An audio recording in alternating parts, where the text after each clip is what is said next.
Bonjour à toutes et à tous, bienvenue dans Pop News épisode 62. Je suis en compagnie d'Adrien, comment vas-tu? Ça va très bien Thomas, déjà 62, ça passe une vitesse, j'hallucine un petit peu. Pour ceux qui nous suivent depuis longtemps, ça fait déjà 2 ans quand même qu'on fait ce podcast, je trouve ça ouf. It's too much. Non, c'est pas too much, c'est très bien, c'est que le début, mais c'est très cool. Non, tout va bien, ça y est, j'ai remis des petits pulls. Il fait froid là, ça y est. Hein. Ouais, il fait froid. L'hiver est là. Hein. Voilà, Clairement. bien installé.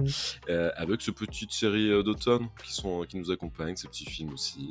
Les petits rewatching aussi. Hein. Beaucoup de rewatch, tout à fait. Tout à fait. Bah, merci Netflix et compagnie. Comme quoi ça sert à ça. Mais ouais. Toi, ça va?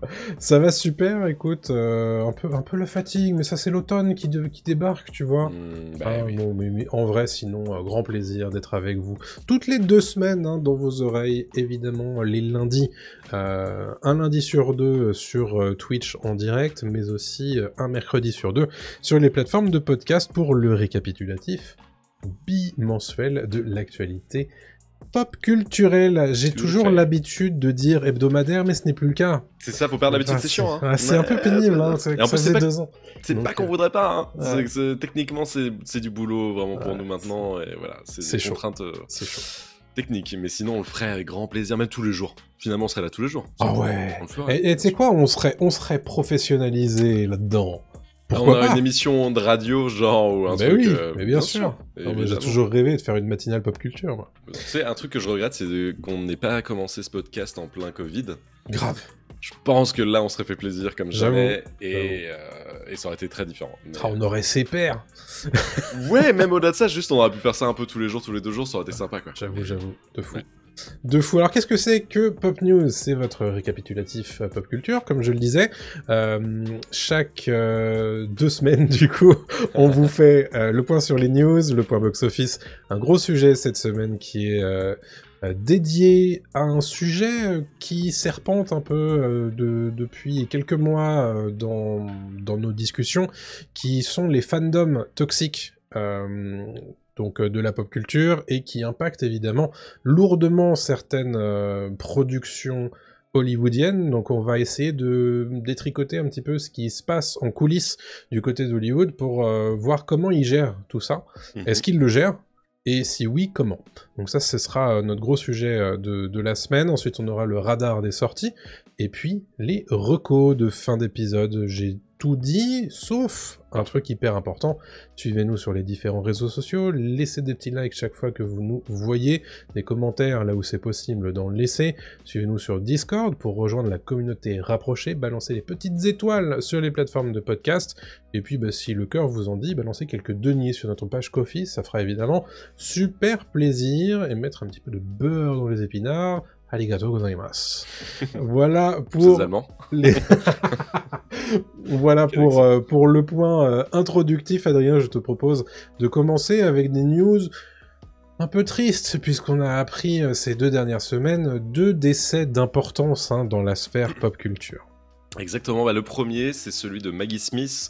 Bon, je vous l'apprends pas évidemment si vous écoutez ce podcast, mais Maggie Smith qui jouait dans Harry Potter, bien évidemment, McGonagall, la sorcière, la prof de Harry Potter, de Ron et de Hermione. Maggie Smith qui est décédée à l'âge de 89 ans.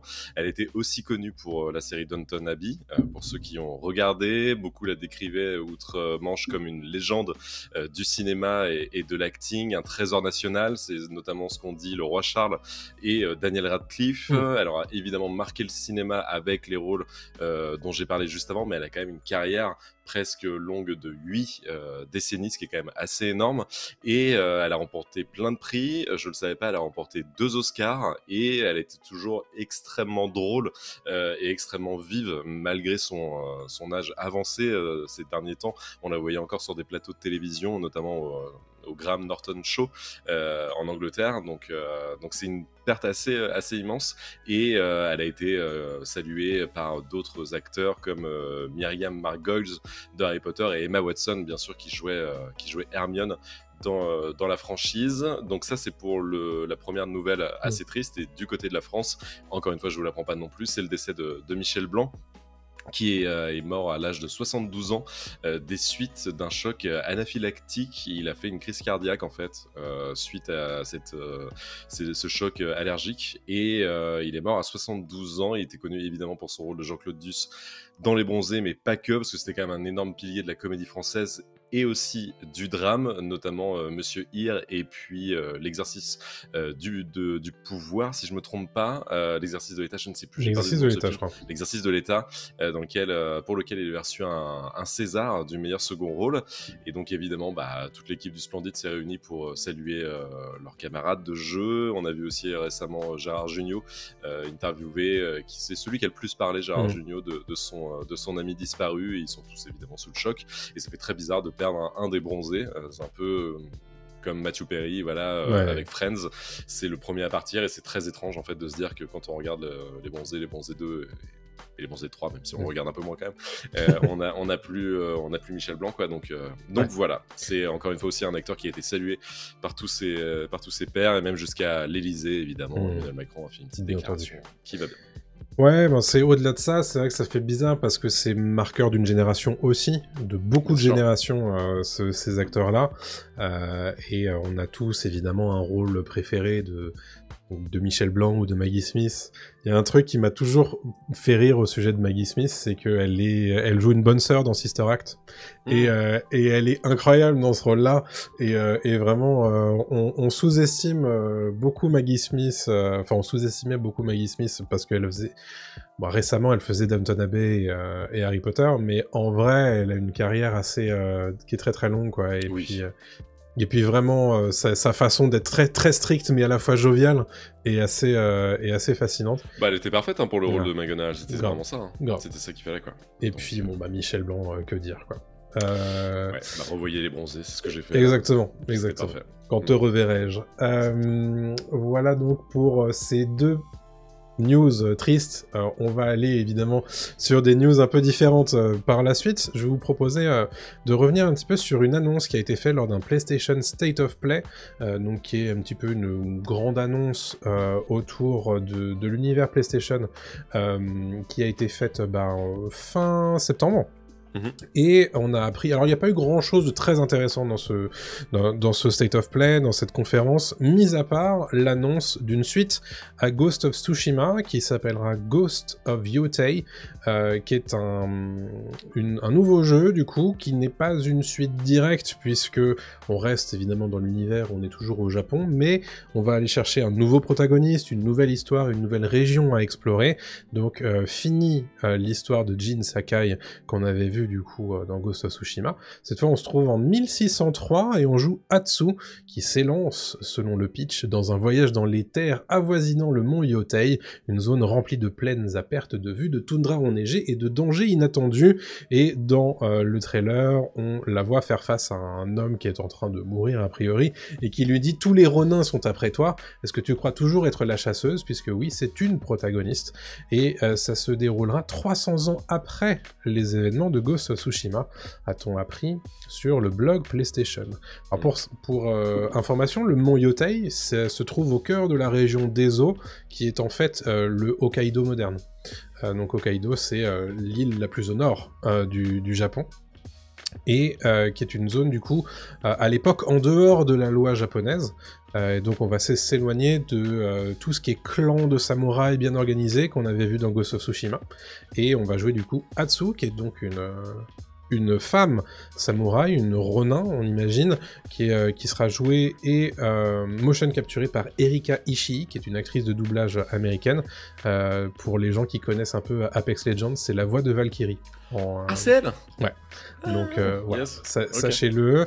Donc il y aura évidemment de nouvelles... C'est mon main sur Apex. Ah c'est vrai, trop marrant. Valkyrie, je la joue. En prenant mes petites notes, je me suis dit, je suis curieux de savoir s'il connaît cette voix, etc. Je connais toutes les voice lines de Valkyrie. Stylé. Et ben voilà, tu sauras un petit fun fact.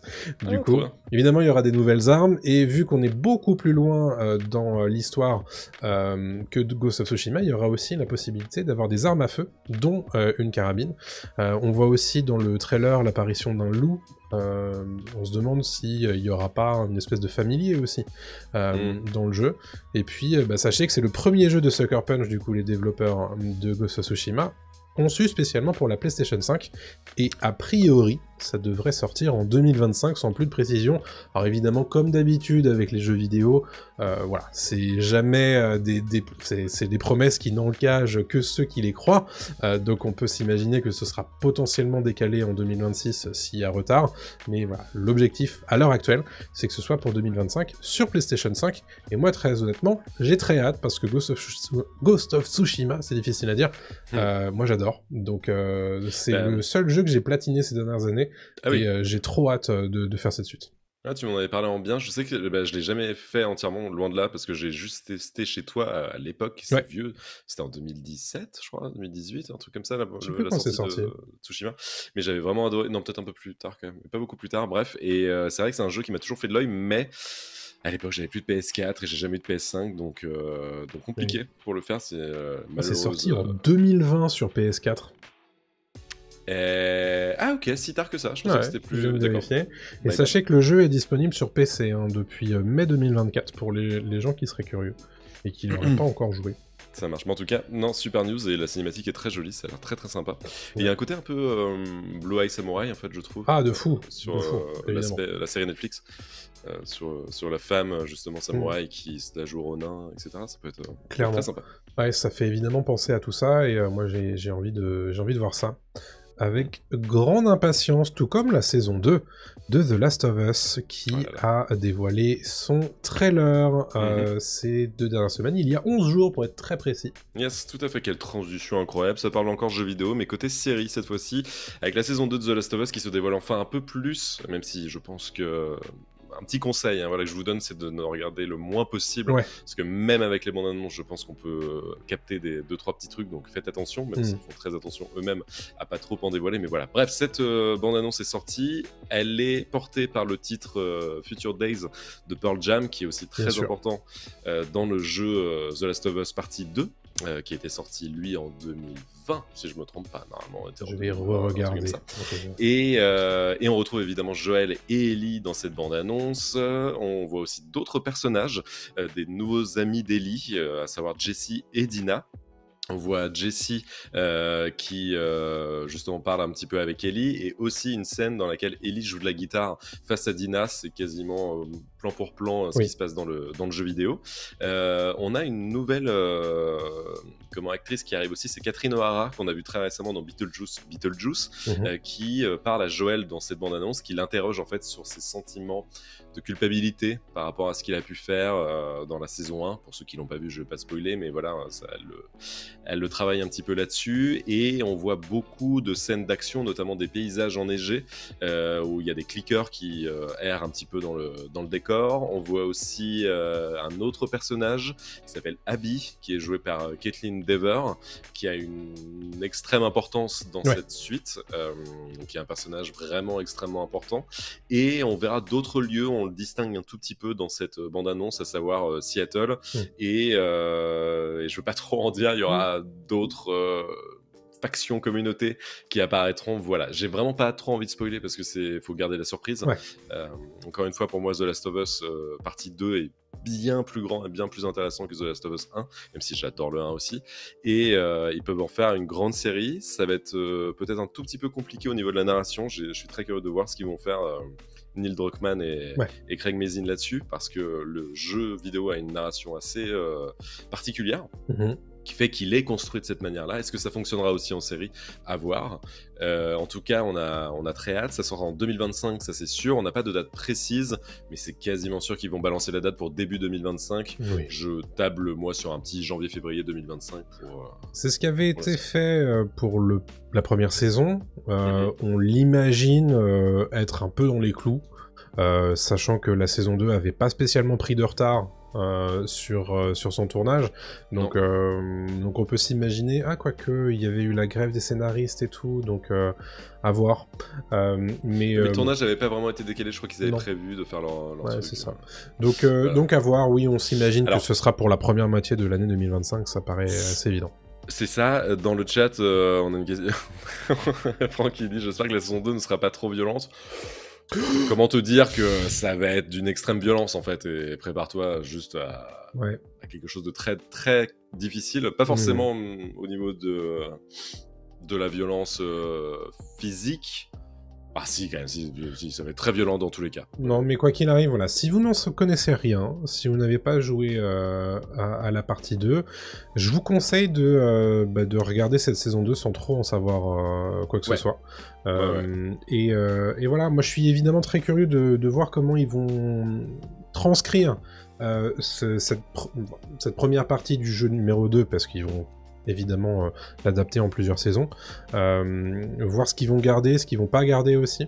Ça m'intéresse beaucoup de voir comment ils vont adapter tout ça, parce que je trouve un des grands points positifs de la saison 1 était justement cette façon d'adapter le jeu sans spécifiquement avoir toujours du 1 pour 1, et moi j'avais beaucoup apprécié cette vision-là, donc c'est ce que j'attends moi cette saison 2. Pareil, je pense qu'ils ont moyen de partir des fois à droite à gauche, de faire des choix scénaristiques. Ça, c'est sûr qu'ils le feront. Moi, c'est plus au niveau de la structure globale. Ouais. Soit ils l'adaptent comme c'est dans le jeu vidéo, mais dans ce cas-là, je pense qu'il faut faire 2 saisons, évidemment. Ouais. Et c'est osé, parce qu'il y aura forcément une attente entre les 2 saisons. Ouais. Et l'attente derrière sera très compliquée, et le résultat va forcément faire parler. Ou alors faire justement 2 saisons, mais avec une sortie très rapprochée, de 6 mois d'écart, par exemple. Je vois pas comment ils font ça. Je pense que ça peut être une très bonne solution de faire ça. Je vois pas comment ils y arriveront, honnêtement. Je sais pas du tout. Mais en tout cas, voilà, c'est cool, parce que ça veut dire que le projet nous intéresse, et il y aura des trucs à faire. Et évidemment, on sera là pour vous en parler au moment de sa sortie. Oui, même si je suis à distance, et je me débrouillerai pour en parler, c'est quand même très important. On fera en sorte d'être au mieux. Tout à fait. Voilà pour The Last of Us saison 2, du coup, 2025, sans précision pour le moment. Ouais. Sur HBO, et donc sur Max en France. Sur Max en France, ouais. Je reviens, décidément, c'est un épisode très focus sur le jeu vidéo cette semaine. Ça va peut-être un gros sujet, ce dont tu vas parler d'ailleurs. C'est vrai, on va parler d'Assassin's Creed Shadows et d'Ubisoft, puisque, bon, d'ailleurs, j'ai pris pas mal de notes, hein.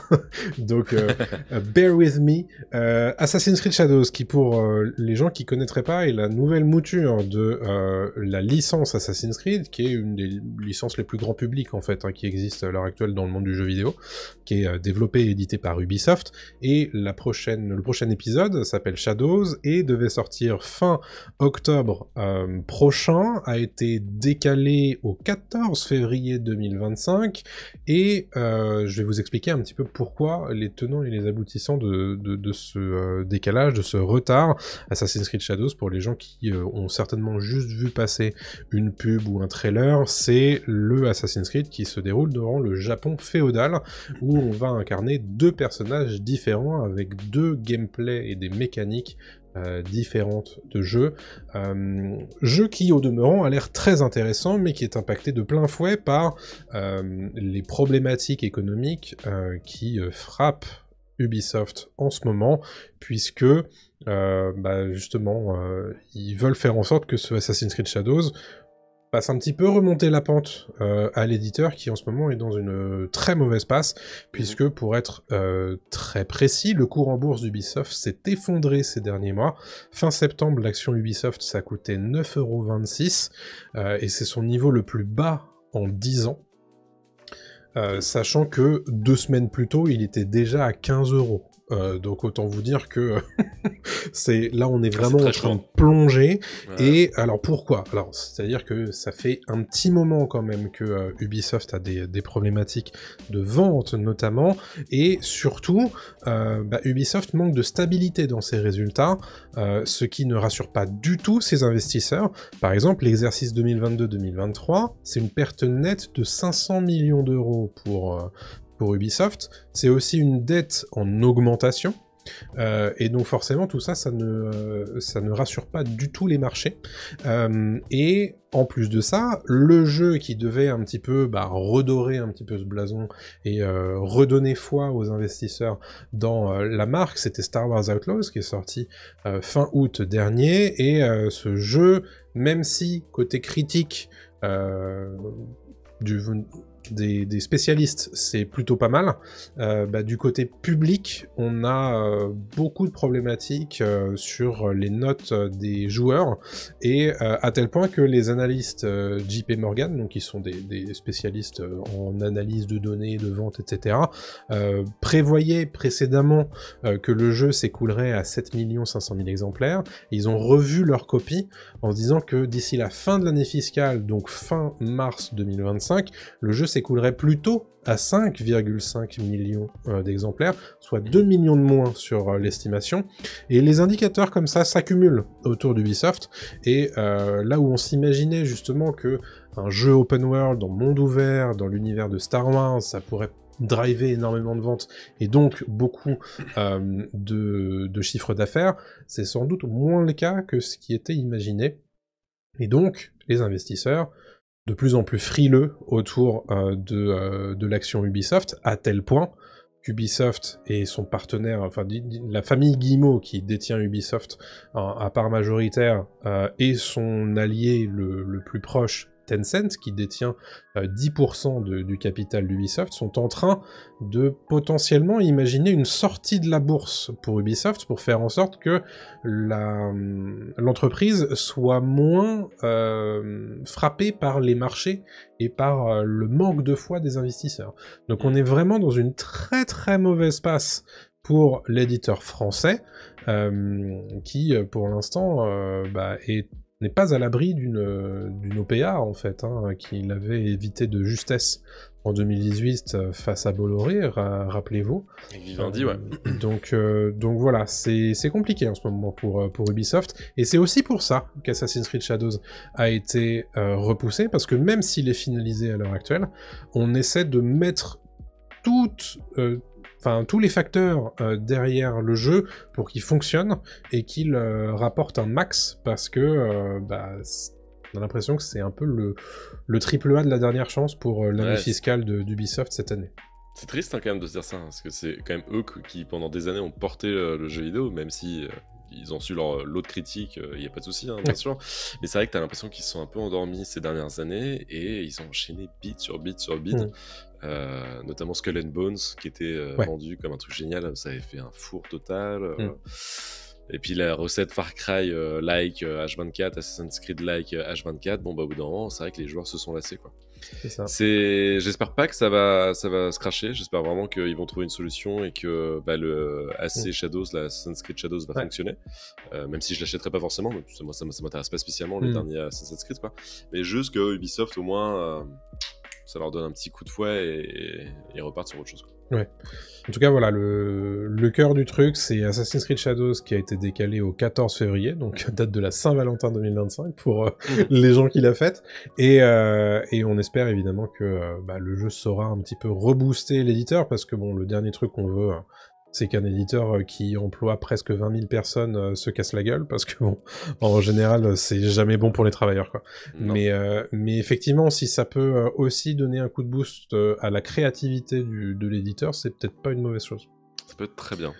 Donc voilà pour la news. Et juste en parlant toujours de jeux vidéo, et après on passe au point box-office, c'est Franck sur Discord, je ne l'avais pas vu passer, qui a vu passer la news comme quoi il y aura un Alien Isolation 2 qui sortira. C'est l'équipe de développement qui annonce ça 10 ans après la sortie du premier.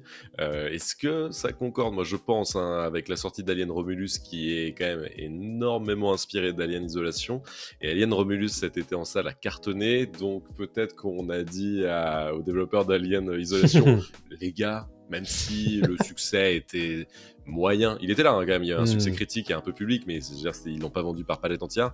Là on leur a peut-être dit, bon allez-y, faites une petite suite là, ça peut être sympa, on va relancer la franchise Alien là avec vous, donc pourquoi pas. Mais moi je suis très, très chaud, parce qu'Alien Isolation c'est super pour ceux jamais qui joué. n'ont jamais joué. J'ai trop peur pour jouer à ça. C'est extrêmement flippant, c'est-à-dire c'est d'un coup ton cœur va s'arrêter. Je sais que je peux pas jouer à un jeu comme ça.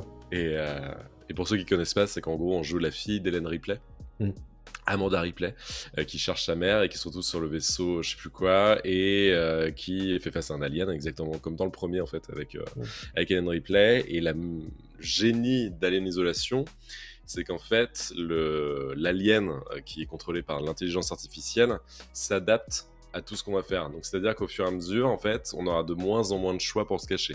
Au début, on pourra se cacher dans des casiers, on pourra se cacher sous des meubles, on pourra faire plein de trucs, mais il va apprendre en fait. C'est-à-dire que plus tu vas te cacher dans des casiers, plus il va fouiller dans les casiers, plus tu vas te mettre sous des trucs, plus il va regarder sous les trucs. Donc en fait, de plus en plus, tu vas flipper parce que tu vas dire mais attends, mais ma technique ne fonctionne plus, je ne sais plus comment faire, etc. quoi. Donc c'est un jeu extrêmement cool et très intelligent et super. Donc vraiment, allez-y. Bref, voilà, c'était pour la petite et news. toi aussi, tu rajoutais une news, j'en rajoute une aussi. Eh Encore une fois, jeu vidéo. Ouais. Halo. La suite d'Halo ne sera pas développée sur le moteur propriétaire qu'utilisait avant 343 Industries, mais sur Unreal Engine 5. Et sachez que 343 Industries, qui donc s'occupe de la franchise Halo, ne s'appelle plus 343 Industries, mais Halo Studio. Voilà, c'est donc une information qui est sortie il y a quelques minutes seulement, et donc voilà, qui confirme évidemment qu'il y aura bien sûr une nouvelle mouture de la licence Halo, qui est très clairement la licence la plus porteuse chez Microsoft à l'heure actuelle, donc autant y aller, quoi. Ouais, j'avais pas aimé le dernier Halo Infinite, là j'avais même pas fini. J'ai toujours son truc. Moi, j'avais pas de Xbox à l'époque, donc je ne pouvais pas y jouer. Ouais. Donc jamais fait encore. Dommage. Non mais Halo quoi, bien sûr, voilà. Allez, c'est parti, c'est là-dessus qu'on va se quitter, bien sûr, pour cette section news. C'est l'heure du point box-office d'Adrien. Ouais, et j'ai choisi que 3 petits films, mais films quand même très intéressants. Ouais. Évidemment, je vais parler de Joker Folie à 2, avec un box-office quand même assez compliqué, voire très compliqué pour la suite de Joker, parce qu'il a connu un démarrage très décevant en France, avec seulement 539 322 entrées sur quasiment 1000 écrans, donc c'est quand même vachement loin du 1 036 000 entrées qu'avait fait le premier Joker en 2019. Franchement, c'est quand même 2 fois moins, alors que c'est une suite qui normalement est très attendu. Et au niveau mondial, le film a fait 121 millions de dollars, dont 40 millions aux États-Unis, et c'est un résultat qui est quand même vachement en dessous aussi des résultats du premier opus, qui lui avait fait au même moment 247 millions de dollars. Donc là, on est à 121 pour le deuxième, et avant, pour le premier, on était à 247. Pareil, moitié moins, donc c'est quand même pas fou. Et je rappelle que le budget de Joker Folie à 2 est de 190 millions de dollars. C'est quand même assez inquiétant. Le film va sûrement avoir du mal à rentrer dans ses frais. Vous l'avez sûrement vu passer, Joker Folie à 2 est une comédie musicale, en tout cas en partie, une comédie musicale. Apparemment, c'est aussi un film de... Je l'ai pas vu, c'est pour ça que je le dis, je ne prononce pas sur la qualité du film, mais ça reste un film de procès aussi, où apparemment il n'y a pas beaucoup d'action, beaucoup de lieux, etc. Donc les gens étaient un peu décontenancés, et ceux qui ne savaient pas sont sortis de la salle un peu... surpris, voilà, Ce sont des gens qui n'écoutent pas Pop News. Et des gens qui n'écoutent pas Pop News, évidemment, mais même qui n'écoutent pas la pop culture en général, parce que ça fait quand même 4 ans qu'on sait que c'est une comédie musicale, quasi, donc faut pas déconner. Mais donc voilà, donc le 2 se casse la gueule, et les gens qui sont très fans du premier, moi, dans mon entourage, ont vraiment pas aimé le deuxième, quoi. Donc ça en dit long sur la qualité du produit. Et d'ailleurs, on l'a vu, les critiques publiques, on a un CinemaScore de D, ce qui est quand même très mauvais pour un film de cet acabit-là. Ce qui est pire que Madame Web. Qui avait eu un D+, pourtant. Mais c'est surtout que ça montre bien qu'on va avoir un problème de bouche à oreille sur... je pense que le film il est fini, là, moi. Et donc là c'est compliqué. Je pense que le film est fini. Après, encore une fois, il faut que je le voie, mais je crois comprendre que la démarche de Todd Phillips, le réalisateur, c'est de déconstruire Arthur Fleck, dont l'image et la personnalité avaient été repris par les mauvaises personnes d'après lui, à savoir des gens d'extrême droite, clairement, qui voulaient le chaos, et en fait qui se sont dit c'est un mec génial sur qui il faut s'appuyer, et qu'il faut prendre en exemple un peu. J'ai l'impression qu'il sabote son diptyque avec ça, en fait. Je pense que même qu'il a un peu fait exprès, entre guillemets. Je sais pas si je le défends ou pas, j'ai pas vu le film encore une fois, et on en apprendra plus dans plusieurs années. Je suis curieux de savoir quelle était vraiment l'idée de cette suite. Est-ce qu'il voulait en faire une, d'ailleurs? Est-ce qu'à ce moment-là, il s'est pas dit tiens, j'en fais une parce que c'est repris entre les mauvaises mains? Ça me fait un peu penser à ce que faisait Lana Wachowski avec Matrix 4, qui avait complètement flingué en fait l'idée de Matrix, de Neo et de tout ça, parce que ça avait été repris par des gens de l'extrême droite américaine qui voyaient la Matrice comme quelque chose justement de complètement crédible, tu vois, à défendre, etc. Enfin bref, je vais pas rentrer dans un... De l'ordre. Exactement, de l'ordre. On aime. Bref, je continue avec un autre film qui s'appelle Megalopolis, dont vous avez forcément entendu parler, de Francis Ford Coppola avec Adam Driver, qui lui fait face à un démarrage encore plus difficile que celui de Joker 2, c'est le moins qu'on puisse dire, puisqu'il a récolté seulement 8,5 millions de dollars dans le monde pour un budget, tenez-vous bien, de 120 millions de dollars. Donc c'est évidemment un échec commercial, c'est sûr et certain, ça c'est acté. C'est en plus le fric de Francis Ford Coppola en énorme partie, voire complètement, je crois la totalité quasiment, parce qu'il produit ça avec American Zoetrope, sa société de prod. Et bon, je pense pas que ça va le mettre sur la paille. Mais c'est très compliqué et je suis quand même très curieux de voir Megalopolis. Si je dois choisir entre Joker et Megalopolis, je préfère Megalopolis en tout cas. Ouais. Voilà. Mais c'est chaud là, on a deux fours très très compliqués. Le jour où on fera notre récap de l'année 2024, il y en aura des fours quand même. Il y en aura beaucoup, ouais. The Marvels a fait mieux, par exemple, que Joker et que Megalopolis, pour vous dire. Et déjà à l'époque, on disait que The Marvels, c'était compliqué. Et The Marvels, c'était l'an dernier déjà. Oui, excuse-moi, c'était l'an dernier, ouais. Mais pour vous dire, je pense à The Marvels, qui était le plus gros four de l'année dernière dans mes souvenirs. Complètement, Donc voilà pour Megalopolis, et je termine avec Beetlejuice, qui lui franchit la barre du million d'entrées avec... en France en France, bien sûr, la barre du million d'entrées en France pour son 3e week-end, donc il va être dans les gros succès de l'année 2024. Ce qui fait plutôt plaisir, parce que le film est plutôt très sympa. Let's go. Voilà. Allez. Voilà pour le point box-office. Merci pour ce point box-office. Mais de rien. C'est l'heure du gros sujet. Le gros sujet cette semaine nous a été intimé quelque part par une enquête de Variety qui s'est intéressée au fandom toxique. On va déjà un petit peu donner une définition de ce que c'est qu'un fandom toxique. Alors fandom, c'est donc les fans, voilà, et quand c'est toxique, c'est simplement quand la critique des fans n'est plus de l'insatisfaction de bonne foi, mais une campagne en ligne infiniment négative et souvent bigote contre un projet, ses stars ou ses équipes créatives, et ses équipes créatives. Et donc voilà un petit peu comment Variety définit tout ça. Et ce qui est intéressant en fait, c'est que en l'occurrence ce qui se passe, c'est que comme on le dit depuis 2 ans dans ce podcast, Hollywood est à la solde des licences et des franchises, et donc du coup des fandoms, puisque forcément, quand on s'appuie sur une licence, on s'appuie aussi sur ses fans, et donc quelque part on prête le flanc aux critiques souvent acerbes de certains fans, voire plus qu'acerbes, parce que maintenant on est plus du côté de la toxicité pour un certain nombre de fans, et on voulait voir un petit peu avec vous dans cet article en fait de Variety, qu'est-ce que fait Hollywood et que font les studios pour essayer un petit peu de se départir un peu de tout ça. Et même avant tout ça, que font les fans toxiques en fait ? Comment ils s'expriment. C'est ça qui est intéressant aussi, parce que de fou. Si on suit ça de loin, on peut se dire la série n'est pas appréciée, etc. Mais pour quelles raisons ça a rien à voir avec juste des gens qui sont pas satisfaits. Non, voilà. Et quels outils sont utilisés par les fans toxiques pour justement se faire entendre. Voilà, je peux en parler un tout petit peu, mais déjà, ce qui se passe en ce moment, c'est qu'il y a beaucoup d'attaques pré-sorties. C'est quelque chose d'assez ouf depuis ces dernières années, notamment sur les grosses franchises, sur du Marvel, sur du Star Wars, là sur du Seigneur des Anneaux dernièrement, sur Amazon, etc.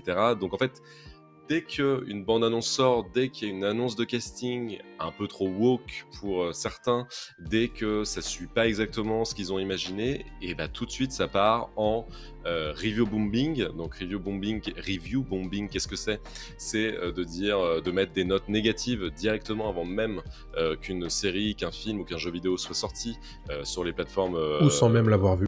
Ou sans même l'avoir vu, bien entendu. Donc ça peut être sur Steam pour les jeux vidéo, ça peut être sur Allociné en France, ça peut être sur Rotten Tomatoes aux États-Unis, etc., etc. Donc ça déjà, ça flingue un film ou une œuvre en général. Donc ça c'est pas ouf. Et puis c'est d'aller plus loin en étant très virulent sur les réseaux sociaux, de faire des campagnes de haine en fait tout simplement, que ce soit à l'encontre des acteurs, des créateurs, des gens qui aiment aussi. Simplement des communautés de fans qui elles défendre une œuvre parce qu'elles aiment bien en parler, etc. Donc déjà, on a des sortes de milices d'internet, je vous apprends rien en vous disant ça, quoi, mais qui s'affrontent et qui tapent sur des gens qui ne demandent rien d'autre qu'à prendre du plaisir en sortant du boulot et à regarder des œuvres culturelles, quoi. Donc déjà ça, c'est un paramètre à prendre en compte qui est parfois très violent. Moi, je sais que je suis pas du tout fan de quelque chose au point de m'investir et de le prendre pour moi, mais j'imagine que quand on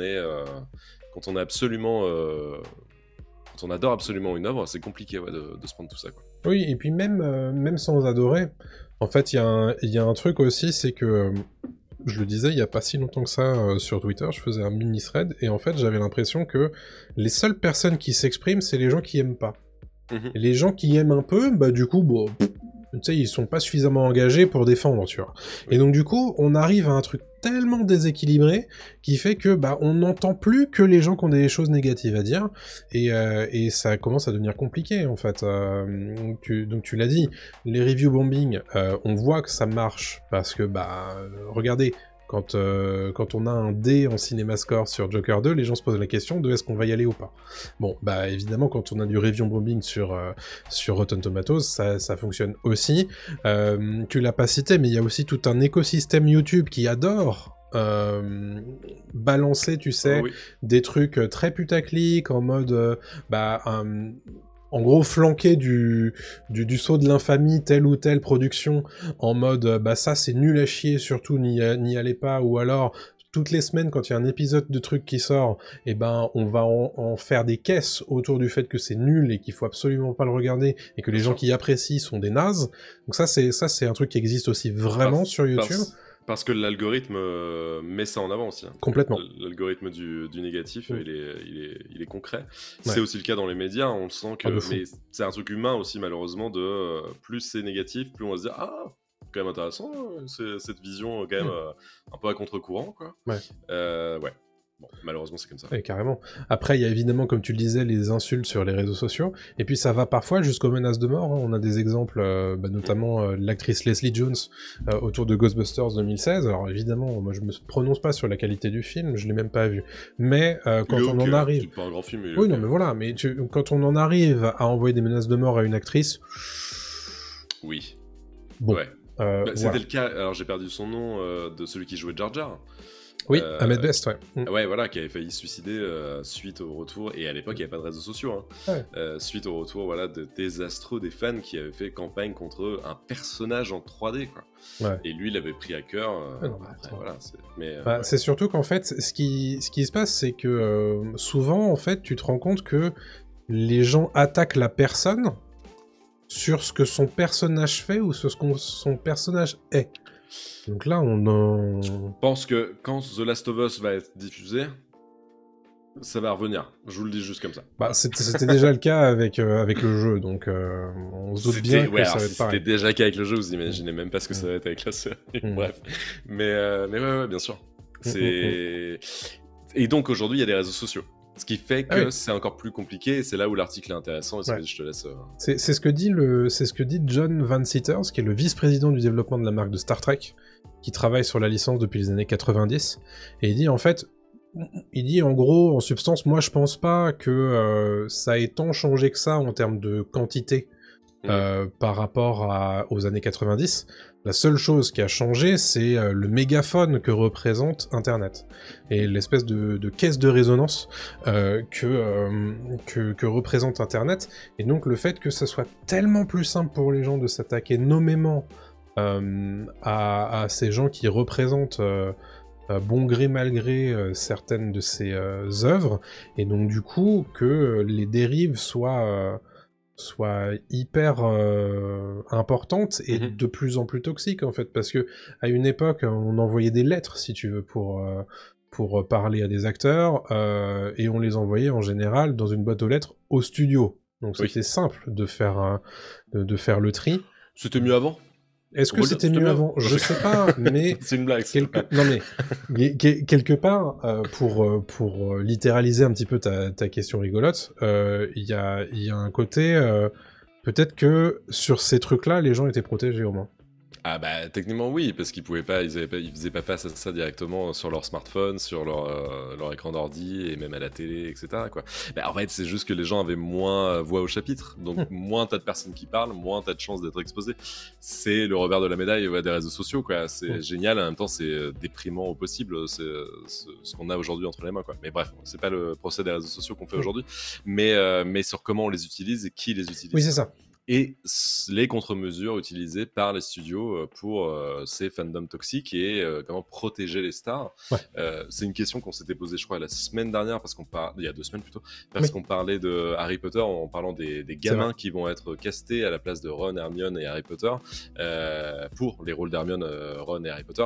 Et ces gamins vont avoir une petite dizaine d'années, vont être exposés au monde entier et être comparés aux acteurs originaux, vont sûrement faire face à des vagues de haine si y a des personnes racisées dans le casting, etc., etc. Ça va être extrêmement compliqué, je pense. Et j'espère qu'ils vont être très bien protégés, mais c'est un peu dit dans l'article, je te laisse continuer. Si tu veux. Ouais, alors justement, que faire sur, par rapport à tout ça? Un petit tuto Comme petit tuto. En fait, il y a des trucs, on va dire, un peu classiques. Le fameux don't feed the troll. Donc, le fait de ne pas répondre, déjà. Ne pas donner d'oxygène aux gens toxiques. Bon, visiblement, c'est un truc qui fonctionne pas. Puisque ça existe encore. Il y a ce que certains font, c'est qu'ils essaient d'amplifier les voix plus sympathiques, de répondre aux commentaires qui sont positifs et de les partager. Mais en tout cas, il y a un truc sur lequel tous les studios qui ont parlé dans l'enquête de Variety s'accordent, c'est de dire que la meilleure défense, c'est d'éviter de provoquer les fans. Ouais. Et là, justement, il faut qu'on parle de ça, parce qu'ils ont mis en place des contre-mesures à ce sujet pour justement éviter de contrarier les fans. Et ça, c'est un truc, à mon avis, dont il faut qu'on débatte, à mon sens. Sachez qu'il y a un certain nombre de studios qui, même sous couvert d'anonymat, n'ont pas souhaité répondre à Variety, pour éviter justement ce qu'on appelle un backlash ou une shitstorm en anglais. Tempête de merde. Exactement. Et en l'occurrence, c'est vraiment littéral là-dessus. Ah ouais, bah, je traduis pour éviter du coup d'être une punition de la part des fans. Donc on en est là quand même. Alors qu'est-ce que c'est que ces contre-mesures, des mesures exceptionnelles qui ont été créées par certains studios à Hollywood? En fait, il y a certains studios qui rassemblent désormais des groupes de super fans spécialisés pour jauger les matériels marketing pour un projet de licence importante. Donc ça veut dire que, je donne un exemple basique, ça veut pas dire que c'est exactement ce qui se passe dans ce studio-là, mais on va l'imaginer. Imaginons chez Disney ou chez Lucasfilm, un studio qui veut lancer, je ne sais pas moi, un nouveau film Star Wars, ou une nouvelle série Star Wars, mais surtout ne pas braquer certains des fans, ils vont assembler un certain nombre de fans pour leur présenter des éléments de marketing autour de leur projet, et attendre leur retour, et ces super fans vont leur dire « Ah non, mais ça, si vous faites ça, les fans vont répliquer, ils vont riposter. » Et donc, du coup, si c'est suffisamment en amont, il y a un certain nombre de projets qui vont être changés pour éviter ce genre de problématique-là. Moi, ça me déprime, mais d'une force. Non, mais ça, c'est justement... ça fait... En fait, c'est pour moi, c'est ça qui m'a frappé, et c'est ça que j'ai voulu mettre dans ce gros sujet. Bien sûr. Parce que, en fait, si on en arrive là, quelle est la part, évidemment, à la créativité, bien sûr, mais quelle est... Ça montre à quel point ces fans et la toxicité en ligne a de l'emprise sur la réalité de ce qui est produit pour nos écrans. Bien sûr. Et ça c'est absolument terrifiant, en fait. C'est qu'on leur donne raison. Ouais. On leur dit... On en parlait à l'époque de l'annulation, entre guillemets, de la saison 2 de The Acolyte. Bon, que la série soit mauvaise ou bonne, peu importe, mais le signal qui était envoyé, c'était fans toxiques, vous avez raison. Ouais. Et on vous donne raison parce qu'on va pas poursuivre. Et ça c'est problématique quand même. Ah bah, c'est plus que problématique, mais juste au niveau de la créativité, moi ça me bute qu'on leur donne vraiment voix comme ça et qu'on leur dise ok, vous nous avez vraiment emmerdé pendant des mois, des semaines, parce que vous étiez pas content, vous avez fait votre caca nerveux, on a essayé de vous prouver par A plus B que cette série, ce film, ce bouquin, ce jeu vidéo valait le coup. Mais non, vous avez complètement mis vos œillères et vous avez fait exprès de chier dessus par grand plaisir et parce que vous êtes attaché, parce que vous avez pas de vie, on va pas se mentir, c'est des gens qui n'ont pas de vie, clairement. Et c'est une minorité, c'est la minorité qu'on entend et c'est terrible de se dire que ces studios se mettent à genoux devant ces types-là juste parce que ça gueule sur Internet, quoi. Et ce qui me rend triste encore plus, c'est au niveau de la créativité, bien évidemment, et que ça va nous filer des produits lisses, aseptisés, qui feront plaisir qu'à une petite partie de la population, parce qu'on va pas se mentir, on s'en plaint tous de manger la même soupe tout le temps. Je suis poli en disant soupe. Et donc en fait, tu fais plaisir à personne, parce que si tu fais plaisir à des faux nostalgiques qui veulent un Star Wars 5 bis fois décliné à l'infini, ou je sais pas quoi, tu vois, parce qu'en fait c'est ça aussi. Rappelle-toi que si on parle de Star Wars, la prélogie, on a chié sur la prélogie pendant 1000 ans. D'un coup, là, on a réhabilité la prélogie. Genre, apparemment, merde, le deuxième... L'attaque des clones. L'attaque des clones est pas mal. Attendez, les gars, faut pas déconner, quoi. Même. Bah, mais il y en a qui disent ça, quoi. Genre, c'est un peu ok maintenant, quoi. C'est un peu ok. Et tu fais, oula, d'accord. Mais non, mais ce qu'il veut dire, mais c'est pas un jugement, mais ce que je veux dire, c'est qu'en fait, ça change, les goûts changent, quoi. Bien sûr. Et donc, en fait, il faut que tout se modifie à chaque fois et qu'il y ait des nouvelles idées qui apparaissent, quoi. Moi, je suis très content quand il y a des films qui sortent des sentiers battus. Megalopolis, c'est sûrement nul, mais au moins, ils tentent quelque chose. Ouais. Joker 2, c'est sûrement très nul aussi. Je pense qu'ils tentent quelque chose aussi, etc., etc. Malheureusement, quand t'as un studio, t'as besoin de faire du fric et t'as besoin d'avoir des retours, mais sur investissement. Mais tu peux pas écouter une toute petite partie de la fanbase qui te dit, moi, mon Obi-Wan, il est comme ça, et moi, ils sont tous blancs, et moi, à l'époque, j'aimais beaucoup Jar Jar, et en fait, non, enfin, je sais plus. Bah, tu fais quoi? Mais arrêtez. Faut avancer, les gars. Enfin, la problématique, c'est que on sait très bien ce que ça va protéger. C'est-à-dire que c'est ce que ça va attaquer tout particulièrement, c'est justement les essais d'un tout petit peu plus de représentation, les essais de montrer des nouvelles choses, de tenter des nouveaux trucs, de s'emparer du canon et d'essayer de faire des choses un petit peu différentes. Et ben, si à chaque fois ça grippe, et ben ils vont arrêter de le faire. Donc qu'est-ce qui va se passer? Ben, on va encore avoir des remakes, on va encore avoir des suites qui n'auront aucun goût, aucune saveur, et visiblement c'est ça que les gens veulent, mais tu vas voir qu'ils vont continuer à râler, parce que c'est le cœur de métier de ces gens-là. Et moi, ce qui me fatigue, c'est que mais ça on le dit depuis 2 ans, hein, le podcast existe depuis 2 ans, on le dit chaque semaine depuis 2 ans, c'est il y a trop d'enjeux dans une sortie d'un projet comme ça. On gagnerait à faire des projets un peu moins gros, qui ont moins besoin de rentabilité XXL, pour se permettre juste d'être un petit peu créatif. Voilà, de se dire, bah c'est pas grave, on a été créatif, on a tenté un truc, on n'est pas tout à fait rentré dans notre frais, mais c'est pas grave parce qu'on n'a pas dépensé 300 millions de dollars. En fait, c'est ça le truc. Ouais, alors c'est une grosse partie du souci. Après, c'est pas la seule, parce qu'à la limite, il y a eu des gros projets à l'époque, des Pirates des Caraïbes qui coûtaient je sais plus combien, enfin c'était une folie, etc., quoi.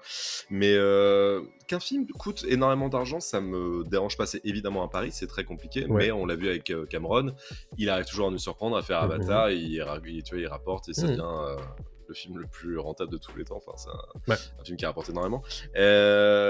C'est pas tant ça, moi, c'est plus le côté message politique, parce qu'en fait, on vit dans une société.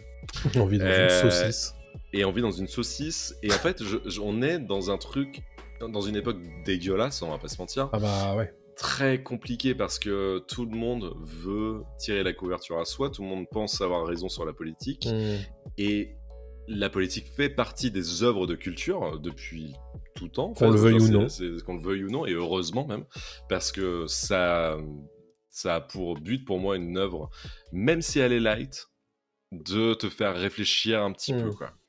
Star Wars, c'est pour les gosses, Mais Star Wars, ça parle du nazisme. Star Wars, ça parle des gens opprimés, de l'autorité. Ça parle de la guerre du Vietnam, bien entendu, pour le premier, etc. Et le deuxième. Bah voilà, non, c'est vraiment des choses où c'est important, je trouve, de défendre des sujets comme ça. Si tu commences en fait à donner raison à une partie du public qui pense avoir raison, et j'en reviens un petit peu à ce que je disais tout à l'heure avec Joker et Matrix 4.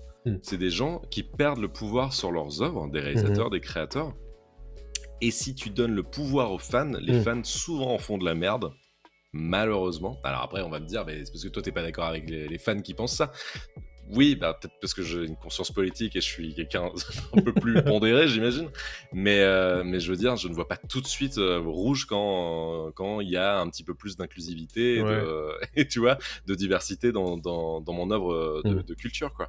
Mais et donc, ça me fait encore une fois bien chier que les studios se plient à la volonté de gens comme ça en créant des groupes de super fans pour dire oh là si vous mettez quelqu'un d'asiatique ils vont pas être très contents et tout. Tu fais les gars, putain, je veux dire on fait plus rien dans ce cas là, quoi. Mais vraiment on n'avance plus, quoi. En fait c'est ça, moi si tu veux, c'est que si tu commences à faire ça derrière c'est sans fin.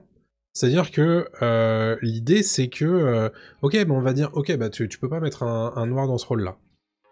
Ok, la suite c'est quoi? Tu peux pas mettre une femme non plus en tant que personnage principal. Ok, d'accord. Alors du coup, tu peux pas faire ça non plus. Et puis après, tu peux pas faire ça non plus. Et puis après, bref, donc c'est sans fin. Et après, ça devient edgy. Tu sais, après, 2 ans plus tard, il y a quelqu'un qui amène une femme noire à la tête d'un film et tu fais, c'est vachement edgy et tout. Et tu fais, ah non, je sais pas, enfin, c'est normal, ça devrait pas se poser comme question. Bref. Mais moi, j'ai toujours voulu faire un truc sur la politique dans le podcast. J'ai toujours dit que j'aimerais bien. C'est compliqué à traiter, mais là, c'est un peu le sujet. C'est politique, en fait, ce truc-là, quoi. Ouais, complètement. Et parce que on voit que ça monte de ouf. Parce que quand on dit fanbase toxique et donc fandom toxique, c'est particulièrement Twitter, ne nous mentons pas non plus, qui trash énormément sur ce réseau des films, des séries, etc. Et on sait ce qu'est devenu Twitter aujourd'hui. C'est pas le truc politiquement le plus chill du monde. Donc ouais, pour moi, il y a un gros souci on donne trop la parole à ces gens-là, quoi. Et puis je vois pas l'intérêt. En fait, ma question c'est ça. Pourquoi on les écoute? Non mais en tant que moi, tu vois, téléspectateur ou spectateur, je m'en fous. Je les écoute de loin. Alors, c'est chiant parce que c'est une petite musique qui traîne tout le temps, mais voilà, bon. Mais pourquoi au-dessus? Pourquoi quand tu diriges un studio? Pourquoi quand t'as une boîte de prod? Il y a aucun truc qui prouve que ça va pas fonctionner, en fait. Je sais pas. En fait, les mauvaises audiences du Seigneur des Anneaux, là, la série, c'est pas lié au casting, je suis désolé. Moi, quand j'en parle autour de moi, les gens, ils me disent jamais c'est parce que ils ont mis des nains noirs et puis non, c'est parce que Numénor, apparemment, c'est de la merde, c'est je sais pas quoi, enfin voilà. On parle de l'histoire, tu vois, on parle c'est ça. Voilà. En fait, si tu veux, moi, ce qui me gêne, c'est que les gens, ces gens-là disent toujours, oui, c'est les gauchistes qui ont des agendas politiques, machin. En fait, oui, ils ont des agendas politiques, soit, mais en fait, ce que t'es en train de faire là sur tes œuvres sur tes œuvres préférées ou je ne sais quoi, critique à la rigueur ce qui se passe dedans, ce que les gens écrivent, ce que les gens réalisent, ça sert à rien en fait de critiquer ce qui, selon toi, serait gênant politiquement. En fait, mais on s'en bat les couilles en fait. On s'en fout, de ouf. Et en fait, moi, ce que je trouve absurde, c'est que on soit dans une guerre culturelle, quoi, là-dessus. Ouais, c'est ça. Et en fait, moi, mon souci, c'est juste ça, c'est qu'en fait, t'as des gens qui calent leur niveau de lecture sur ces trucs-là, et qui, de base, c'est pas ce que ces œuvres-là veulent raconter, quoi. Mais c'est parce qu'on leur parle très très fort dans l'oreille tout le temps, on leur dit t'as vu, c'est nul parce que ça, c'est parce que ça, parce que ça. Et en fait, mais même nous, en fait, au bout d'un moment, et tu le disais un peu tout à l'heure, au bout d'un moment, en fait, on t'entend tellement ça tout le temps que tu te dis, tiens, le cinémascore de D de Joker 2 me donne pas envie d'y aller. Ah bah, de fou. Bon, ça, c'est un truc de film, voilà, et c'est pas lié à un casting particulier, mais il y a un truc quand même, quoi, de plus on va te parler, plus on va te dire que c'est nul, que soit t'as l'intelligence de te dire je ne vais pas les écouter, je vais me faire mon propre avis, etc. Mais on sait très bien qu'on est humain et que la facilité des fois c'est de dire apparemment c'est nul à chier, j'y vais pas, quoi. Mais là où il gagne en fait, c'est que On parlait de review bombing tout à l'heure. Mhm. Là où ça fonctionne, c'est que souvent tu vas pas chercher plus loin. C'est-à-dire que tu n'as pas conscience qu'il y a une campagne de review bombing qui est en cours autour de telle ou telle œuvre. Et Oui, donc voilà. du coup, tu regardes juste la note et tu dis bon j'attendrai peut-être que ça sorte en DVD ou que ça sorte en streaming, tu vois. Et donc c'est là qu'ils gagnent, ces gens-là, c'est qu'ils ont réussi à adapter les outils d'internet du moment pour réussir leur propre campagne en disant le fameux go woke, go broke. Ça, c'est vraiment leur phrase à eux. C'est-à-dire que on va tout faire.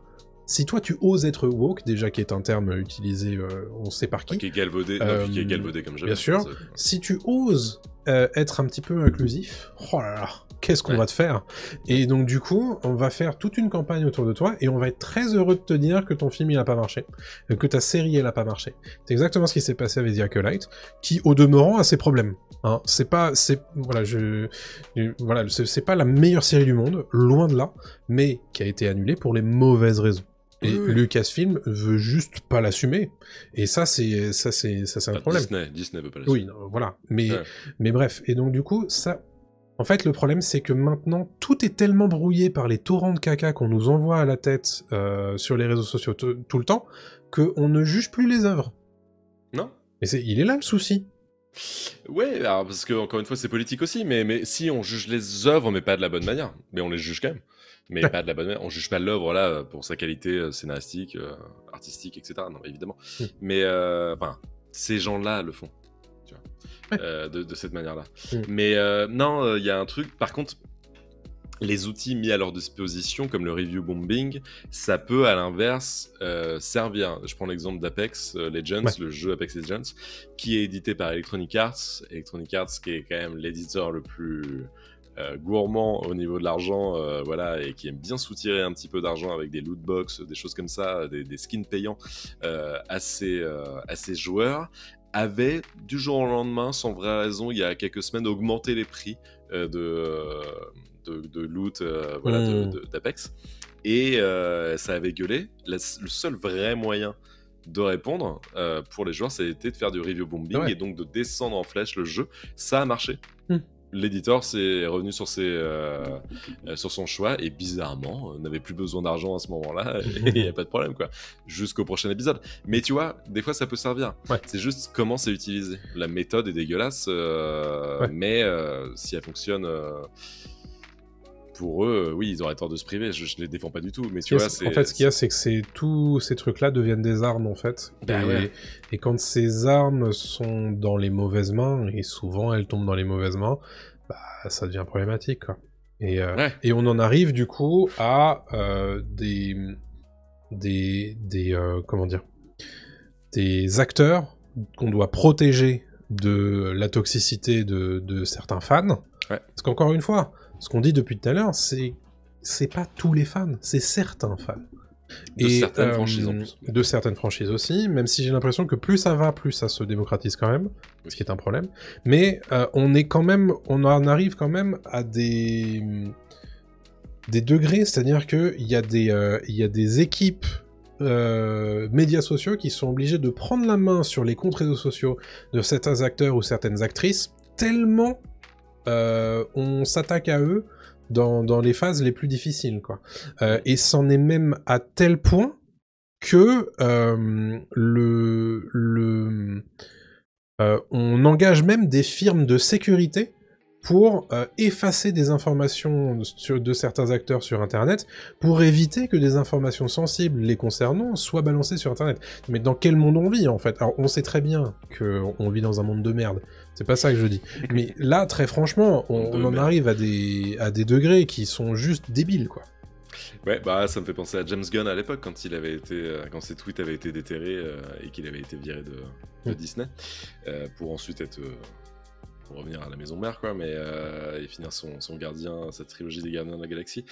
Ouais, c'est ça, c'est qu'en fait t'as pas le droit à l'erreur. C'est après, c'est le problème du truc, hein, c'est de la justice sociale, c'est qui a raison, qui a tort, c'est chacun voit un petit peu, tu vois, son truc. C'est toujours très compliqué, c'est toujours des zones grises très compliquées. à juger, je trouve. Mais le fait qu'on ait besoin de défendre, tu vois, des acteurs et des réals là-dessus, c'est que ça a un impact dans tous les cas. C'est que ça a un impact très fort. Et le fait que ça a un impact aussi fort me terrifie, moi. Ouais. Parce que ça veut dire que on n'y arrive pas, en fait. On n'arrive pas à contrecarrer, en fait, ce genre de personnes. Et malheureusement, ouais, j'ai l'impression que ouais, l'Alliance Rebelle n'y arrive plus, quoi. Et non, mais c'est un peu ça, quoi. Il y a un côté... la défense, c'est compliqué, quoi. Et comme nous, on va prendre l'exemple de nous deux, et j'imagine beaucoup dans le chat, mais nous, on en a rien à foutre, tu vois, d'aller défoncer un film et défoncer, tu vois, un acteur, un réalisateur, une actrice, etc. En disant c'est nul ce que tu fais, en faisant une campagne de haine, quoi. Et donc, on va faire c'est dommage pour eux, mais on va pas aller les défendre non plus, quoi. Ce qui fait qu'en fait, oui, c'est ça. Nous, on va être silencieux. On va le dire là dans l'émission comme on le fait maintenant, on va dire c'est pas très bien ce qui se passe, etc. Quoi. Mais qu'est-ce qu'on peut faire de plus, en fait? Nous, on peut pas légiférer, on peut pas on n'est pas l'entreprise privée Twitter dirigée par un mec fou qui en fait laisse tout dire sur son réseau social. Et c'est ça le problème. Ça a toujours été un problème, le contrôle des réseaux sociaux, de toute façon. Mais parce que c'est contrôlé par du privé, parce que c'est des entreprises privées qui ont des données sur nous, parce que c'est des petites phrases sorties à droite à gauche qui peuvent être retournées, etc. Maintenant qu'il y a de l'IA, laisse tomber, enfin, c'est la folie. Ouais, c'est très compliqué. C'est sans fin. Ouais. C'est sans fin. Mais on voulait quand même évoquer ce problème avec vous, parce que on en est quand même là, du côté d'Hollywood, à envisager de surtout tout faire pour être bien lisse sur tous les aspects. Et alors, là, du coup, là, on en était déjà là avant en termes de production, mais alors du coup, qu'est-ce que ça va être plus tard si surtout il faut pas provoquer qui que ce soit. Donc là, on est mal, quoi. Ouais, je pense qu'il y aura une sorte de contre-courant de gens, tu vois, qui font pas des films à des millions de dollars, mais qui font des films anti, tu vois, lissage, je sais pas comment le dire, enfin, tu vois, anti-conformisme, tu vois, anti-conformiste, on fait juste des films anti-conformistes, et c'est ça, en fait. Et je pense qu'il y aura un nouvel Hollywood, peut-être, qui reviendra, mais ou même en France, en Europe, ailleurs, quoi, qui dira merde, en fait, au lissage. Parce que si plus la société va se lisser, plus la pop culture va le faire aussi, donc c'est normal, mais ouais. Ça va coûter cher en crème exfoliante de lisser tout ça. Oui, effectivement, Armel. Tout à fait. Ouais. Allez, sur ce, c'est le moment de passer au radar des sorties. Je vais sélectionner quelques petites choses qui sortent dans les 2 prochaines semaines.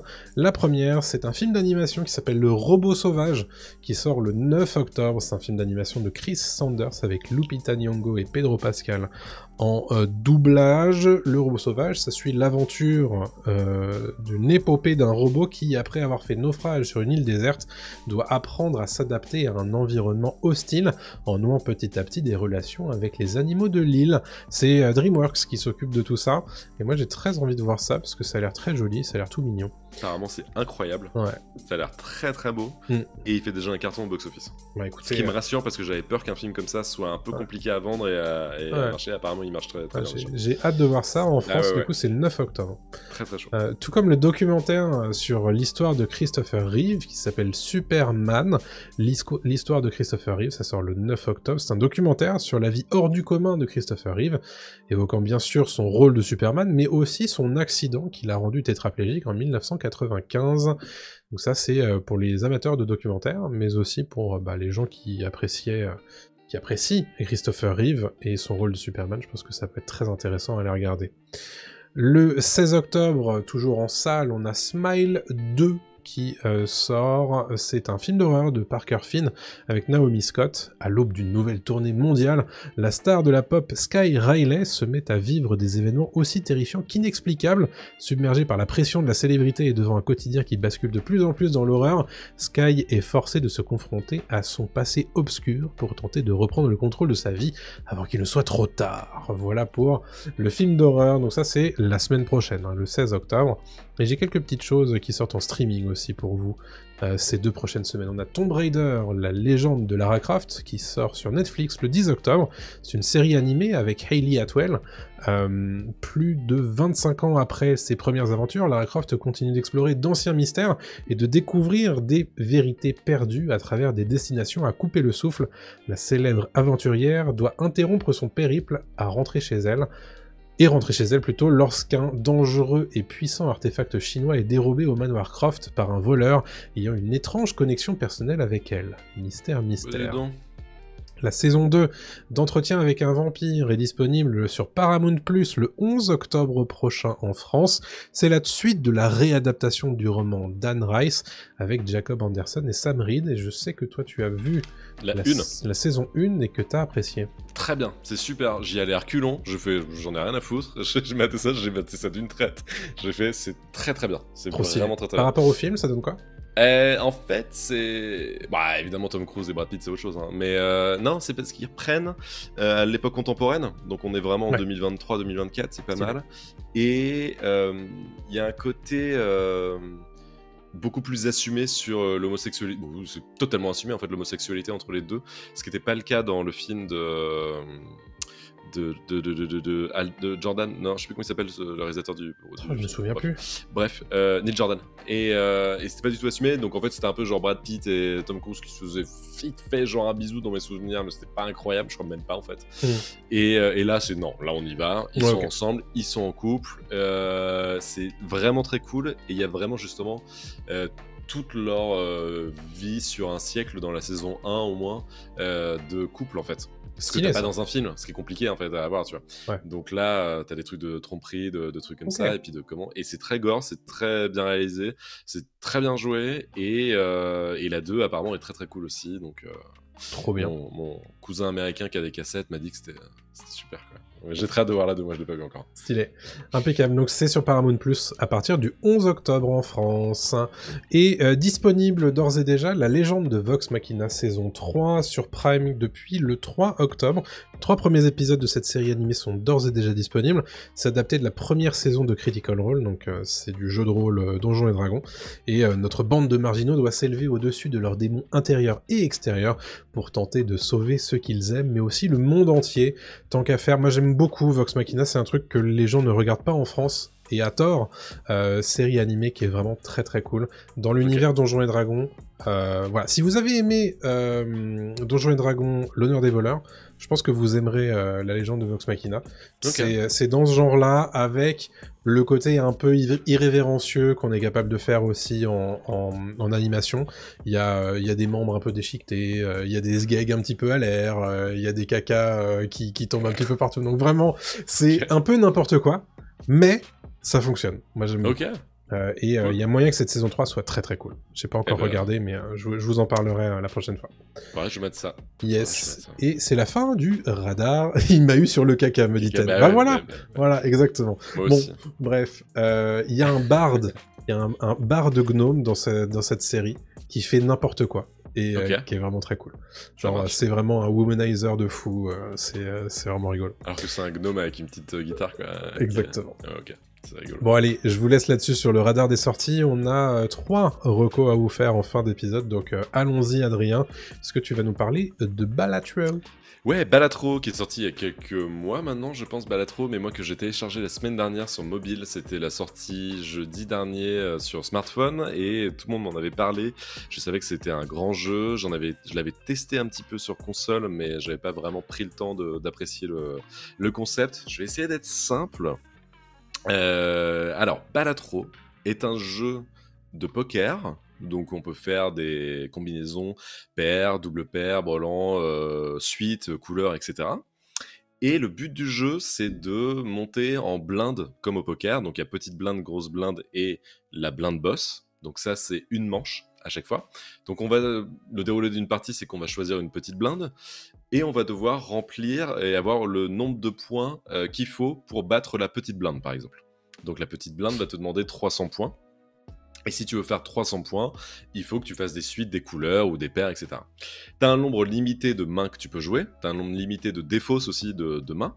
Et là où Balatro devient génial, c'est que c'est aussi un jeu de multiplicateur et où tu vas devoir utiliser des cartes de tarot si tu veux multiplier tes points, etc., etc. Donc par exemple, et un jeu de joker aussi, putain, c'est surtout un jeu de joker.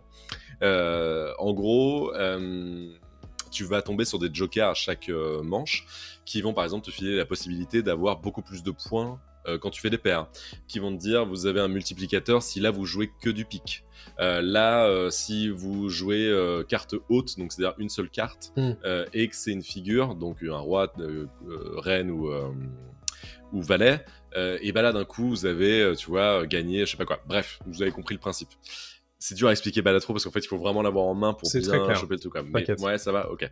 Et c'est extrêmement dur, extrêmement au début. Et un jour, tu vas boire des coups avec des potes dans un bar et t'as un pote qui est extrêmement fort à ce jeu-là et tu l'écoutes religieusement pendant 20 minutes et il te fait « Mais non, faut que tu fasses ça parce qu'en fait, tu peux faire ça. » et tout. Tu savais pas qu'on pouvait faire ça et tout, voilà. Et tu prends des notes mentales et le lendemain, bizarrement, tu fais tes premières wins. Tu fais « Ah, bah oui, ok, maintenant j'ai compris. » Étonnant. Et donc, ça devient beaucoup plus simple. Mais jeu quand même extrêmement difficile, mais extrêmement plaisant, très posé. Tu joues contre l'ordinateur, tu joues pas du tout en ligne. Tu peux poser ta partie sur mobile, c'est trop bien, tu la reprends le lendemain, il n'y a pas de souci, c'est toujours en mode continu. En tout cas sur iPhone, avec l'arcade, je sais plus comment là. Et ça coûte 9 € sur smartphone. Ça doit pas coûter beaucoup plus cher, je pense, sur console et PC. Et c'est du génie pur, en fait. C'est de la drogue. C'est vraiment du crack version mobile. Donc allez-y, foncez les yeux fermés. Je peux pas expliquer beaucoup mieux parce qu'en fait, il faut y jouer pour mieux comprendre. Oui, je pense. Mais regardez des let's play si vous voulez. Mister MV, le Twitcher, en a fait beaucoup. Et vous allez comprendre très vite le principe. Mais c'est super. C'est vraiment super. Sur PC, c'est à 13,99 € pour information.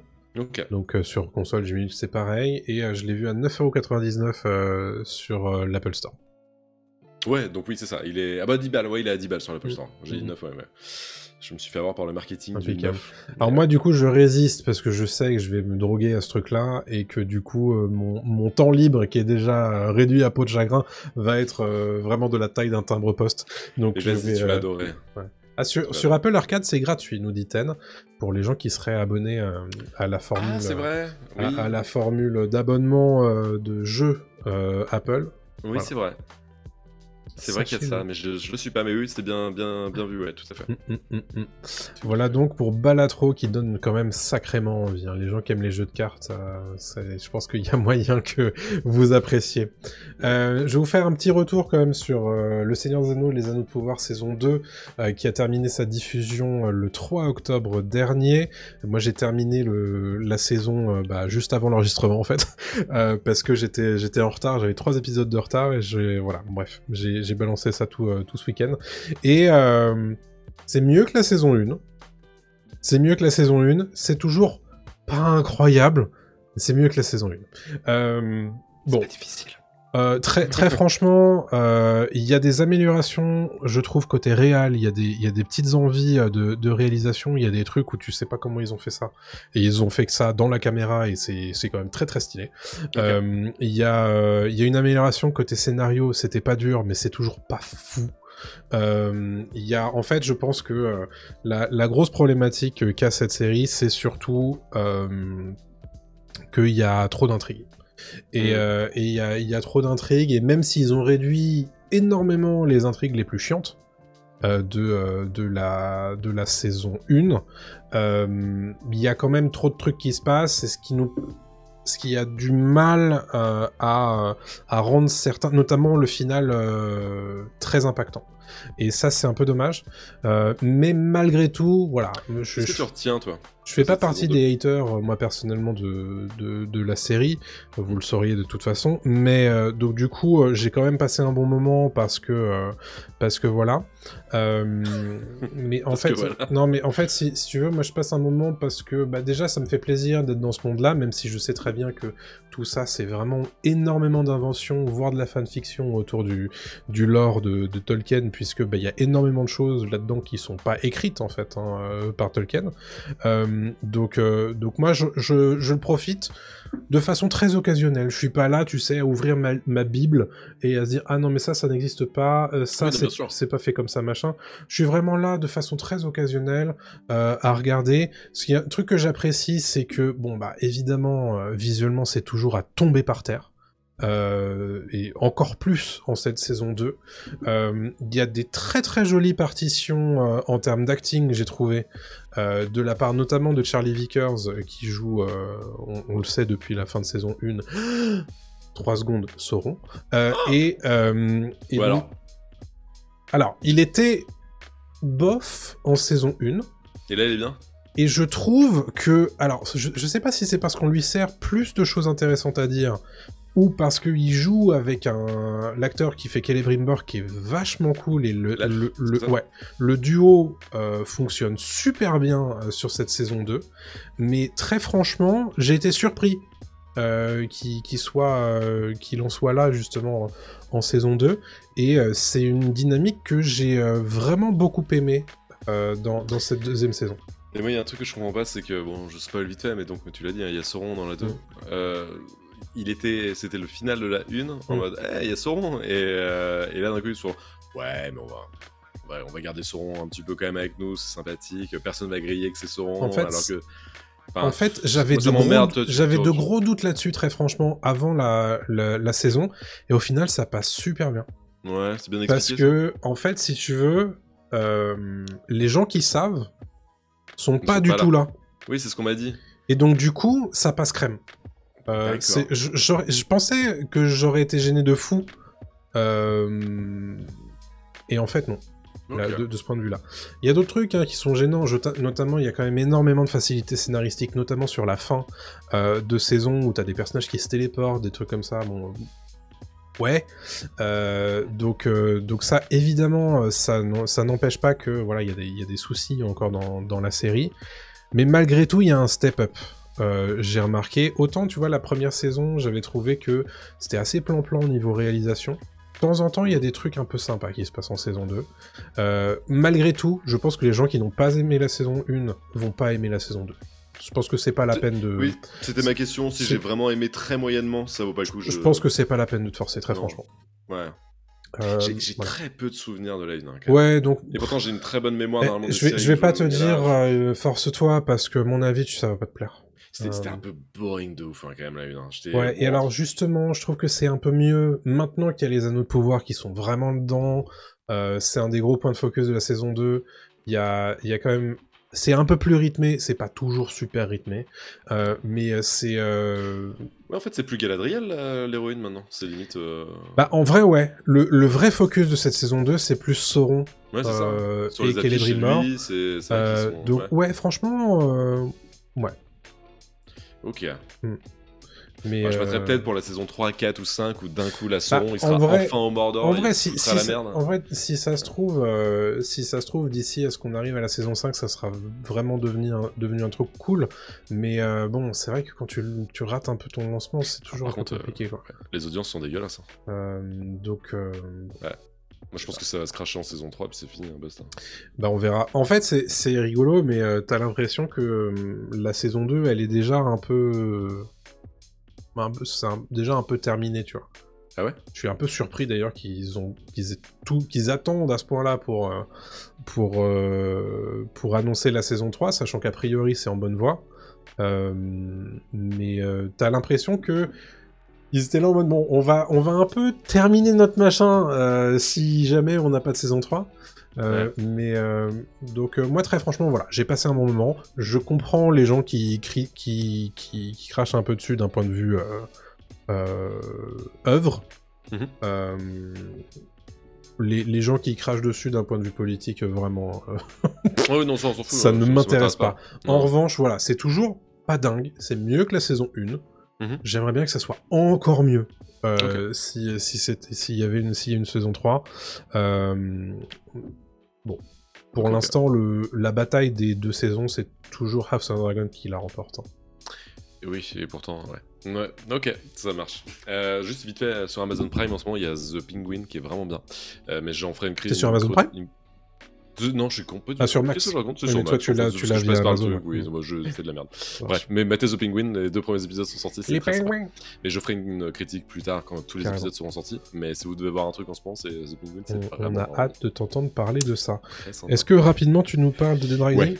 Oui, alors Dead Rising jeu vidéo, Dead Rising Remaster Deluxe, je crois que c'est DRDR, Dead Rising Deluxe Remaster, ça, ouais, c'est pour ça, DRDR, qui est un remaster, mais quasi remake, parce que c'est très très joli maintenant ce qu'ils ont fait Capcom de leur jeu d'origine, qui était sorti en 2006, si je me trompe pas, que j'avais adoré, surponcé, et toi tu parlais de platiner des jeux tout à l'heure, Ouais. je l'avais fait à 100% Dead Rising, ce qui était très compliqué à l'époque, mais j'avais beaucoup plus de temps, parce que J'imagine. j'étais au lycée, et donc Dead Rising c'est l'histoire d'un photojournaliste qui s'appelle Frank West qui débarque dans la petite ville de Willamette aux États-Unis, qui semble envahi par des zombies, peut-être, on ne sait pas trop, et donc il décide, en prenant un hélicoptère, de se poser sur le toit du centre commercial du coin, et il se rend compte évidemment en fait qu'il y a une épidémie de zombies, et d'un coup les zombies envahissent le centre commercial, et c'est à nous pendant 72 heures in-game, enfin dans le temps du jeu, de mettre un terme à une conspiration tout en essayant de sauver des gens qui venaient faire leurs courses en fait au supermarché, en tuant des psychopathes qui sont des clowns fous, un responsable de magasin déglingo, une flic, enfin bref n'importe quoi, il y a plein de trucs, et c'est un jeu, un beat 'em all. Beat 'em up, je sais jamais la différence entre beat 'em all et beat 'em up. Moi, j'ai toujours En cru que gros, c'était la même chose, perso. Ouais, je pense peut-être. Et c'est donc à la 3e personne où l'intérêt du jeu, et c'est ça qui est très drôle, c'est qu'on va pouvoir taper des zombies avec tous les objets qui nous passent sous la main dans le centre commercial. Donc ça va de la batte cloutée au ballon de foot, au club de golf, à la tarte à la crème qu'on va pouvoir foutre sur la tête du zombie. Et puis après, comme on est photojournaliste, on va pouvoir prendre des photos, et les photos rigolotes vont nous filer des points, etc. On peut se déguiser aussi, ce qui fait qu'on a des cutscenes dans lesquelles on est déguisé avec une tête de Megaman ou une grosse tête de Lego, et puis on est en short d'écolier, et on va sauter partout, c'est hilarant. Ça a un peu vieilli au niveau du gameplay, même s'ils l'ont retouché un petit peu. Le jeu est beaucoup plus simple qu'à l'époque, parce qu'à l'époque c'était très compliqué de sauver les survivants, enfin les gens qui étaient dans le centre commercial. Là c'est devenu beaucoup plus simple, et l'histoire se suit toujours avec grand plaisir. C'est vraiment une série Z en fait, qui est un hommage à Zombie. Le film de Romero, dans lequel voilà, des survivants essayaient de tenir dans un centre commercial, et qui a eu un remake aussi par Zack Snyder, Dawn of the Dead, quelques années plus tard. Mais là, c'est vraiment humour à fond, ça se prend pas au sérieux, c'est débile, et c'est très sympa. Donc là, c'est sorti il y a quelques semaines. Il vaut 50 balles sur Xbox, ça doit être pareil sur PS5. Mais c'est un gros remaster hein, quand même, donc voilà, ça se refait très bien. Moi, c'est la nostalgie qui m'a poussé à l'acheter, mais Ouais, carrément. après, la rejouabilité, elle est pas là non plus, c'est ça le problème. Au bout d'un moment, je connais trop le jeu aussi, quoi. Mais au bout d'un moment, tu fais, bon, j'ai fini le jeu. Taper des zombies, c'est rigolo, mais... Ouais. Parce qu'il y a eu 2 autres Dead Rising. Après, il y a eu le Dead Rising 2 et 3, voire un 4e, je crois, qui était un spin-off. Et le 2, c'est peut-être mon préf, en fait. Le 2 se passait à Las Vegas. Et l'intérêt du 2, c'est que tu pouvais combiner des matériaux et des armes entre elles. C'était très drôle. Oui, je me souviens de ça. Tu pouvais faire, par exemple, un caddie, mais tu pouvais mettre une batterie de bagnole dedans, ce qui faisait un caddie électrique. Et tu pouvais rentrer dedans. Et là, tu fais, ah ouais, ça prend tout son sens. Et quand tu joues au remaster du premier, là, tu fais, ah, je peux pas faire ça. Ah, c'est dommage. Je peux pas... Ouais. Tu vas mettre une boule de bowling avec de l'huile de vidange pour que ça aille plus vite, je sais pas. Enfin, bref. Ouais. Mais en tout cas, allez-y, c'est rigolo. Si vous voulez vous marrer. Dead Rising Deluxe Remaster. Exactement. Impeccable. Chez Capcom. Merci pour ces recos cette semaine. On va pouvoir se laisser là, en fait, dans cet épisode 62 de Pop News, après 1h20 d'enregistrement. Avant... Ouais, voilà. On vous a dit, c'est une fois toutes les 2 semaines, mais on fait plus que ce qu'on faisait avant. Ouais, mais on fait 20 petites minutes de plus, ça va. Ouais, puis le gros sujet, on a beaucoup parlé. C'est pas mal. C'est pas mal. C'est pas mal. Merci à tous évidemment de nous avoir écoutés sur cet épisode. N'oubliez pas de nous rejoindre sur Discord, de balancer quelques données si vous le pouvez. Sur Ko-fi, c'est évidemment très apprécié. Et de mettre le petit étoile là où vous le pouvez, les petits likes là où vous le pouvez. Allez nous suivre sur YouTube. On est bientôt aux 100 000 abonnés. C'est pas magnifique ça. Et voilà, on se donne rendez-vous donc dans 2 semaines. Nous serons le 21 octobre pour les gens qui nous regardent en direct, et donc le 23 pour les gens qui nous écoutent dans leurs oreilles, tout simplement. C'est mieux d'écouter avec tes oreilles, tout à fait. C'est pas si mal. C'est pas mal. Testez. Allez, merci à tous de nous avoir écoutés. À très bientôt tout le monde. Ciao. Salut à tous.